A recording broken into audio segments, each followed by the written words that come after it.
तर लवकरच महाराष्ट्रामध्ये भाजपचं ऑपरेशन कमळ बघायला मिळण्याची शक्यता आहे। मवियाचे काही खासदार भाजपच्या संपर्कात असल्याचं भाजपच्या एका वरिष्ठ नेत्यानं दावा केलाय। लवकरच हे खासदार भाजपमध्ये प्रवेश करणार असल्याची सूत्रांची माहिती आहे। विधानसभा निकालानंतर मवियातील खासदारांमध्ये अस्वस्थता असल्याची चर्चा देखील सुरू झालेली आहे। त्यामुळे लवकरच महाराष्ट्रामध्ये ऑपरेशन कमळ राबवलं जाण्याची शक्यता वर्तवली जाते। मवियाचे काही खासदार भाजपच्या संपर्कात असल्याचं भाजपच्या वरिष्ठ नेत्यानं दावा केलाय आणि लवकरच हे खासदार भाजपमध्ये प्रवेश करतील अशी देखील माहिती सूत्रांकडून मिळते।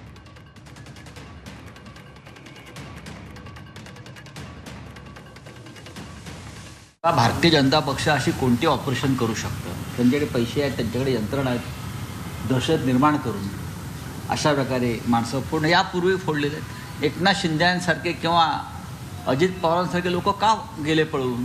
भीतीपोटीच गेले ना। ते का ऑपरेशन लोटस होतो का? छे ते ऑपरेशन डर होतं। पळून गेले घाबरून, भीती दाखवायची आणि पळवायचं।